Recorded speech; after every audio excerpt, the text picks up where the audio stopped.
Hoy en Capital Intereconomía les voy a presentar un libro que aúna análisis macro y análisis técnico, que aúna también experiencia personal, criterio y conocimiento en mercados, en empresas, en herramientas de gestión y también el conocimiento que le ha dado el vivir unas cuantas crisis.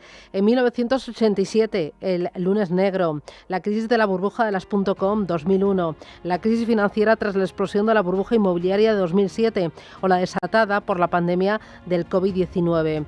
Es un libro que aúna conocimiento, macroeconomía, psicología, mercados, gestión. Es el libro de Pablo Gil, Aprendiendo de las crisis anteriores para invertir con éxito en el futuro. Pablo, ¿qué tal? Buenos días, bienvenido. Hola, Susana, ¿cómo estás? Bueno, una auténtica delicia, una auténtica joyita en el que reflejas mucho de lo que has vivido y compartes con una tremenda generosidad lo que has hecho, las decisiones que has tomado, cuándo las has tomado y por qué. Esto es un libro, como digo yo, de fondo de armario para tenerlo siempre junto a la mesilla. Enhorabuena. Muchísimas gracias. Me alegro que al final se haya podido conseguir ese objetivo, ¿no? Yo no quería hacer un libro académico, sino más bien pues un libro entretenido, ¿no? Que la gente que lo lea, independientemente de su formación, pues pueda entender qué es lo que ha ocurrido durante las últimas 4 décadas, porque a veces nos concentramos demasiado en el presente y no somos capaces de intuir lo que nos va a llegar si no estudiamos un poco de la historia. Es un libro muy personal porque además cuentas mucho de ti, de tu vivencia al frente de los mercados, desde cuando arrancaste, ¿no? No sé si me bailan los números. En el 94 en Santander, en temas de tesorería, ¿no? Bueno, yo entro en Santander en el año 88 realmente Mm. haciendo mis prácticas. Estaba estudiando pues lo que en aquella época llamábamos empresariales, que sería un poco parecido a ADE ahora, Ujú. y estaba en tercero de carrera, ¿no? Y me surgió la oportunidad de hacer prácticas y fui de cabeza y ya me quise quedar, ¿no? Ya pedí por favor que me contratasen y de hecho empecé a trabajar cuando estaba en cuarto de carrera y simultaneé 2 años de carrera con una jornada completa en Banco Santander, en la tesorería. Ujú. Hay una parte del libro en el que cuentas que tú con 28 años, en 1994, estás en el Departamento de Tesorería del Santander y que vives toda la ebullición y todo el crecimiento del mercado de la renta fija. Cómo cambió y cómo creció el amplio mercado de la renta fija en aquellos años. ¿Cómo era entonces y cómo es ahora? Bueno, es que realmente entonces no había nada. Cuando yo empecé, para que te hagas una idea, la sala de tesorería tenía como unas 12 personas en el mercado monetario y otras 12 personas en el mercado de divisas. El mercado de renta fija no estaba desarrollado. Cuento un poco el tema del mercado de ciegos, que fue una cosa muy divertida que hicieron para los market makers. En su momento MEF y OMIP Ibérica empezaron a trabajar sobre el mercado de futuros y opciones y en el 93, si no recuerdo mal, es cuando sale el futuro sobre el bono a 3 años, el primer derivado sobre renta fija que cotiza en España, luego se amplió al 10 años. Es decir, eh, realmente ves nacer un producto en sí mismo, ¿no?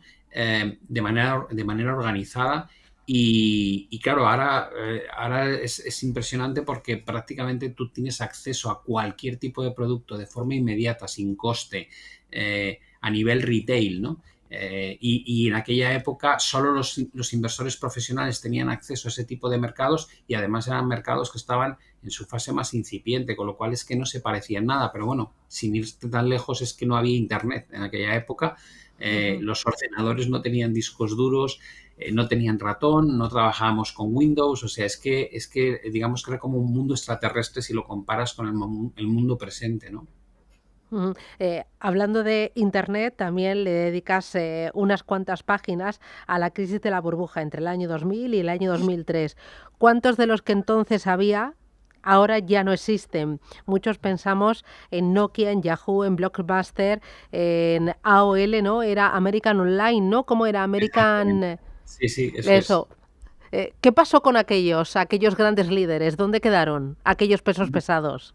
Bueno, pues quitando Microsoft, ¿no? Que fue un top 5 en la burbuja.com y ha seguido siendo uno de los valores más rentables y con mejor posicionamiento en el mercado a lo largo de 25 años, sigue siendo un top 5. eh, la realidad es que los grandes líderes de aquella época pues tendieron o a desaparecer completamente o a tener una presencia en los índices pues, pues muy denostada, ¿no? Y mírate Nokia. Nokia era el Apple de la época, ¿no? Era el líder tecnológico en telefonía y bueno, ha quedado para el recuerdo, ¿no? Ya no lidera nada y como tal a AOL le pasó lo mismo. Yahoo era el Google de ahora Ujú. y también no supo mantener esa posición de liderazgo. Y entonces, pues hay muchos ejemplos de estos, ¿no? De compañías que en su momento representan el éxito absoluto en su segmento y que por no saber mantener, que es muy difícil, esa ventaja competitiva, pues se diluyen, desaparecen, son comprados por otros y simplemente pues tienen un periodo de vida muy bonito, pero que al cabo de unas décadas pues deja paso a otros, ¿no? A otras compañías que lo hacen mejor. Y en el espejo de aquellas Nokia, Yahoo, Blockbuster, ¿hoy hay otras similares? Sí, yo creo que esto, parte de la idea del libro era intentar sacar a la gente de esto que solemos hacer todos, ¿no? Que tú vives durante 10 años una realidad y directamente solo concibes esa realidad. Entonces tiendes a proyectarla para los próximos 20 años, ¿no? Y dices, no, no, no, nunca ha sido así. Las cosas cambian, los ciclos cambian, las tendencias duran, pero los protagonistas de las tendencias cambian. Con lo cual, no tienes que plantearte que lo existente hoy, lo que triunfa hoy por encima de otras compañías, van a ser los líderes que van a estar presentes de forma continua en el tiempo. Habrá algunos que sí, como Microsoft, que tienen una posición y Ujú. saben gestionar los cambios tecnológicos, pero habrá otras compañías que no se adapten bien y que ahora mismo son importantes y dejarán de serlo y nacerán otras que ni siquiera conocemos, como ocurrió en su momento con Meta, ¿no? O con Tesla. Eran compañías que no estaban en la burbuja.com porque no existían, llegaron 10, 12 años más tarde. Ujú.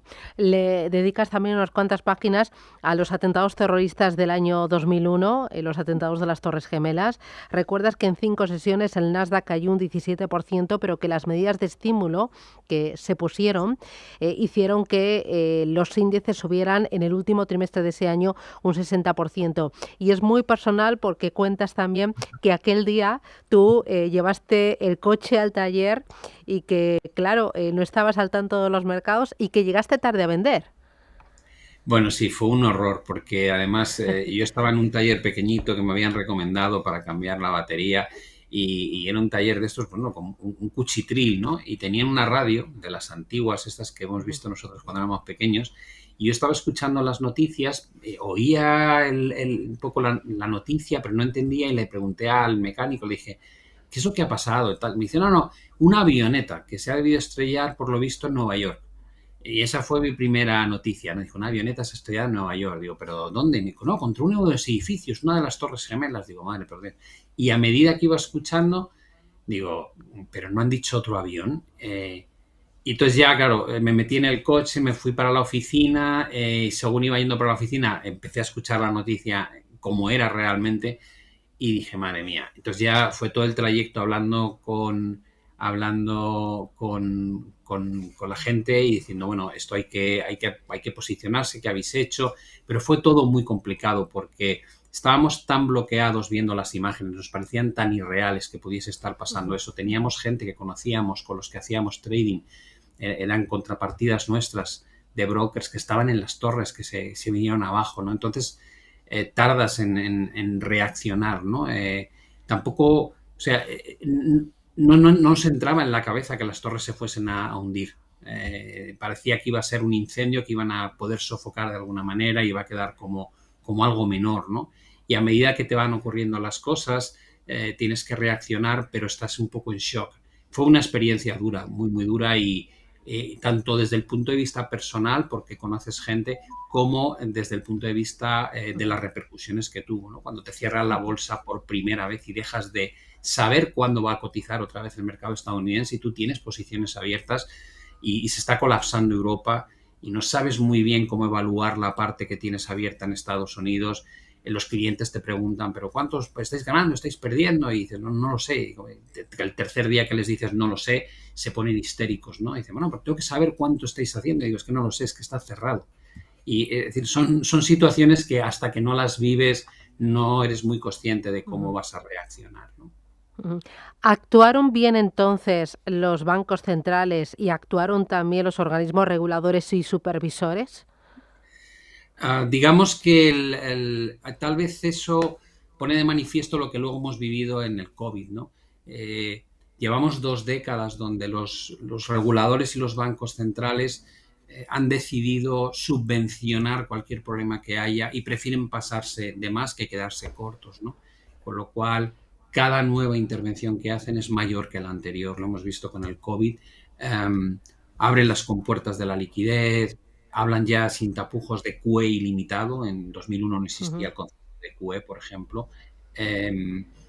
Y eso ha generado o está generando un comportamiento del inversor en los últimos 15 años, sobre todo desde la gran crisis financiera, un concepto del inversor de no me tengo que preocupar por el riesgo. O sea, sí puede haber caídas, puede haber situaciones adversas, pero no me tengo que preocupar porque ya se preocupan ellos por mí. Ya harán lo que tengan que hacer, llevan haciéndolo 15 o 20 años, ya harán lo que tengan que hacer para solucionar este problema, ¿no?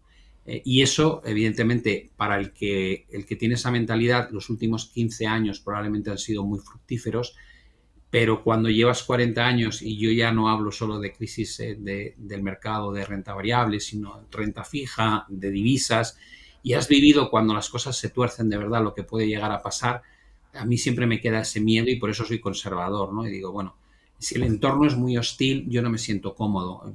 Ya sé que la gente dice, no, no, te lo van a ujú. arreglar, tú no te preocupes, tú a lo tuyo, como si no pasase nada. Digo, bueno, pues mira, yo, como digo, yo sabe más el diablo por viejo que por diablo.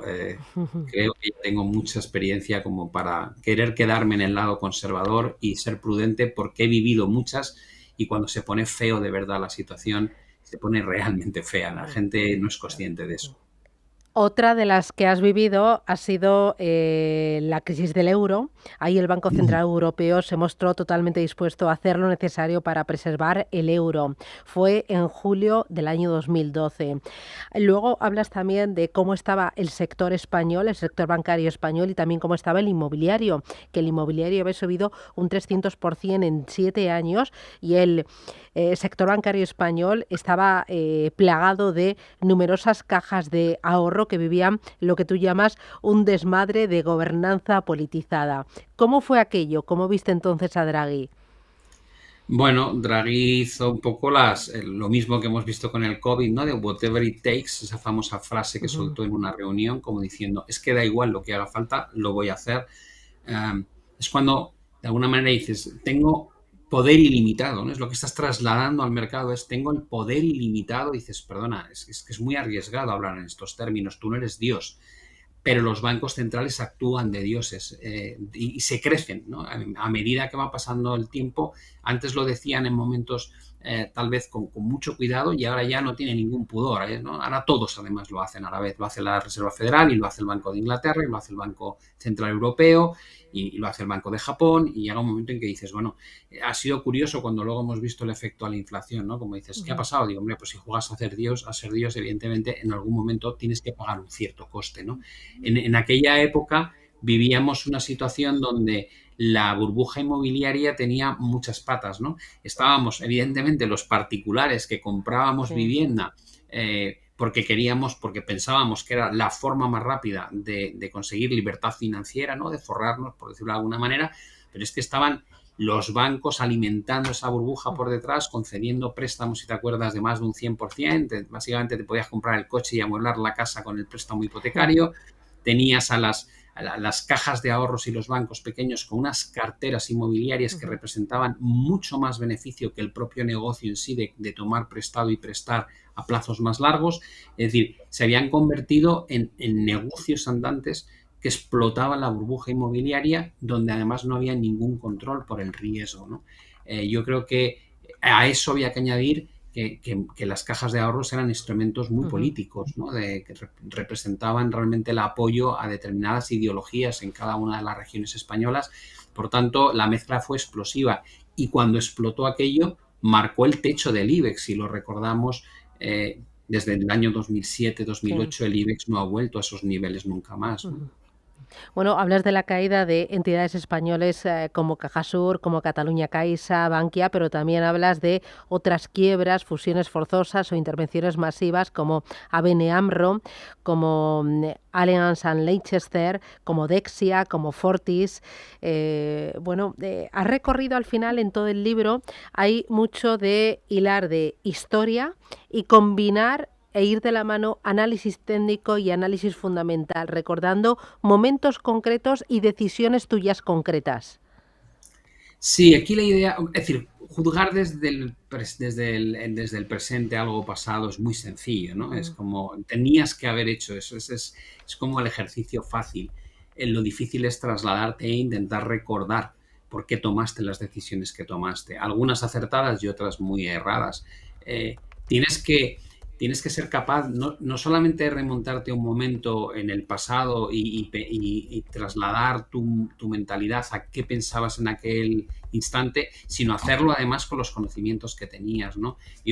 Yo empecé con muchísima ilusión y no sabía nada de nada, ¿no? Y lo comento en la crisis del 87, no tenía ni idea de qué es lo que estaba pasando, ¿no? ujú, Eh, en la burbuja.com recuerdo que en los 90 yo no era muy distinto de a lo mejor la gente que está explotando o que ha explotado la burbuja de las criptos o la burbuja de ya. los Ujú, NFTs o de los meme stocks. ¿Por qué? Pues porque te dejas llevar un poco por esa misma mentalidad, ¿no? De no lo conozco mucho, pero no me interesa, si es que realmente me estoy forrando, ujú, qué más da, ¿no? ujú, Esa falta de respeto por el ya. mercado, ¿no? Ujú, Entonces, parte de la idea era trasladar ese concepto a los lectores de decir, bueno, todos hemos estado ahí, todos hemos cometido ese tipo de análisis sencillos, sin preocuparnos de nada.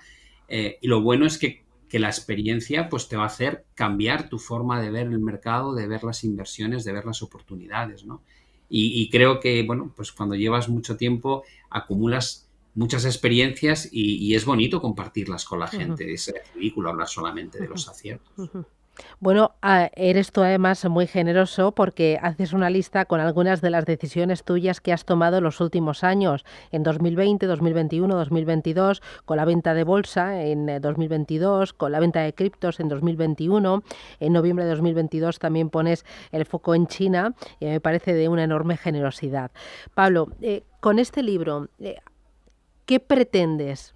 ¿Cuál es tu leitmotiv? Bueno, ¿y cuánto tiempo te ha llevado? Porque cuando lo he leído tan riguroso, con tanto ejemplo, digo, madre mía, digo, esto es un pedazo de trabajo, ¿eh, Pablo? Pues fue muy curioso porque el libro empecé a escribirlo hace mucho, empecé como hace 2 años. Ujú, Lo que pasa es que lo escribía en tiempos muertos, ¿no? Eh, ujú, bueno, a raíz de una colaboración que hice escribí el epílogo para una persona que es una influencer que había hecho un libro sobre la banca y me pidió que colaborase y ya, yo pues le hice un resumen y finalmente acabó como epílogo de su libro y como estaba escribiendo en Planeta, pues me llamaron y me dijeron, oye, queremos ofrecerte una colaboración editorial y les dije, bueno, ya tengo medio libro escrito, yo, claro, me sentía como muy cómodo. La realidad es que lo llevaba escribiendo 1 año y pico y cuando me puse a escribir la segunda parte del libro, iba con muy buen ritmo, no llegaba a la fecha a la que me había mm, comprometido, me tuve que coger 2 semanas de vacaciones solamente para dedicarme a escribir pues durante ujú, muchísimas horas al día, hacía jornadas de 8 a 8 y cuando ya pensé que lo tenía, me puse a leer la primera parte del libro que era mucho más antigua y no me gustó nada. Y dije, uff, ni el estilo, no estaba coordinado con el lenguaje de la segunda parte del libro, con lo cual me reescribí la primera parte entera. Eh, bueno, ha sido tal vez el hecho de haber estado durante esos 2 años con la idea en la cabeza de lo que ujú, quería contar, me ha permitido escribirlo en un periodo de tiempo pues muy concentrado, ¿no? Pero en horas he echado muchas horas, como dices. Tal vez lo que ujú, más tiempo me ha llevado ha sido el trasladarme a ya, esos momentos ujú, cuando hago reflexiones personales y decir, venga, no lo cuentes con la mente de ahora, cuéntalo con la de verdad, la de entonces, ¿no? Que ujú. la gente pueda apreciar, ¿no? Ya. Cómo se vivió aquel momento. Ujú. Y eso es tal vez lo que a mí más me ha emocionado el poder hacerlo, Ya. porque me parece que tiene un valor Ujú. personal, y lo que también me ha llevado más tiempo. He llegado a hablar con algún compañero y decir, oye, cuéntame, a ver cómo lo recuerdas tú, ¿te acuerdas cuándo tal? Para ser lo más fiel posible. Ya. Ujú. Bueno, nosotros hemos repasado aquí unas cuantas crisis, pero repasas otras muchas que has vivido. La de las divisas de los 90, de 1997 también, la del rublo del 98, la bolsa china en 2015, la reciente 2022, pero no quiero destapar más. Recomiendo encarecidamente la lectura de este libro para todo tipo de niveles. La verdad es que se entiende muy fácil, se vive, se siente, aprendiendo de las crisis anteriores para invertir con éxito en el futuro. Pablo Gil, enhorabuena. Me lo he bebido este fin de semana, lo he disfrutado Oh, muchísimo. me Me ha alegro mucho. gustado, ¿eh? Mucho, mucho, mucho. Lo he vivido Bueno, y he recordado y he aprendido mucho. Muchísimas gracias. nada, Enhorabuena. y por tu Grandes valoración. Muchas éxitos. gracias. Adiós. Hasta luego.